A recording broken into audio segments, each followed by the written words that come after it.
यसरी कटहरको सब्जी बनाएर खानु भयो भने एकदम मिठो हुन्छ। यसरी चाहिँ मैले कटहरलाई बोइल गरेर राखेँ अनि तेल गरम गरेर चाहिँ प्याज काट्न लागेँ। लामो लामो गरेर प्याज काटेर चाहिँ प्याजलाई मजाले भुट्नुपर्छ, रातो हुने तक भुट्नुपर्छ। तोरीको तेलमा राखेर यसरी मजाले भुटेर चाहिँ मैले निकालिदिएँ यसलाई चाहिँ। अनि त्यही तेलमा चाहिँ मैले अघि नै बोइल गरेको कटहरलाई राखेर चाहिँ एकछिन मजाले भुट्नुपर्छ, रातो हुने तक भुट्नुपर्छ। यसरी भुट्दा चाहिँ यो फेरि चलाउँदा चाहिँ टुक्रिँदैन अनि स्वाद पनि मिठो आउँछ। यसरी मैले चलाएर चाहिँ उल्टाइ पल्टाइ गरेर चाहिँ एकैछिन फ्राई गरेँ अनि यसरी चाहिँ एउटा भाँडामा निकालिदिएँ। अघि नै यो बोइल गरेकोलाई चाहिँ फ्राई गरेर यसरी निकालिदिएँ। निकालेपछि चाहिँ यो चाहिँ अघि नैको प्याजलाई चाहिँ एउटा मिक्सर जारमा राखेर दही प्लस दही राखेर चाहिँ यसलाई मैले मिक्सरमा पिसिदिएँ। अनि मिक्सरमा पिसिदिएपछि यसलाई यस्तो भयो, हेर्नु न ग्रेभी राम्रो हुन्छ।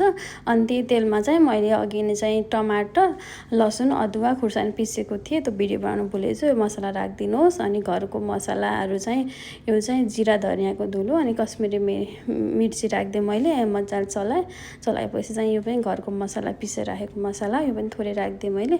राखेपछि चाहिँ हेर्नु न कलर कस्तो राम्रो आएको कश्मिरी मिर्चीको। अनि अघि नै पिसेको दही र प्याजको पेस्टलाई पनि मजाले राखेर चलाइदिएँ। यसरी मैले मसला चाहिँ मजाले पाक्नुपर्छ, मजाले पकाउनुपर्छ। मसला पाकेपछि स्वाद एकदम राम्रो आउँछ। अनि फ्राई गरेको कटहरलाई पनि यसरी मजाले राखिदिएँ।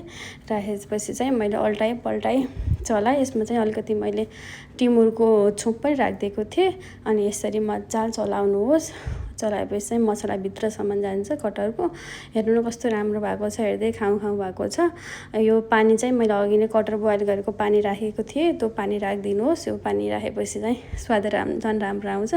यसरी मजाले राखेपछि चाहिँ एकछिन चाहिँ भलभल उमाल्नुपर्छ। अनि मैले धनियाँ राखिदिएँ। धनियाँ राखेपछि एकछिन ग्रेभी सुक्ने गरेर चाहिँ पानी सुक्ने गरेर चाहिँ एकदम पकाउनुहोस् मजासँग।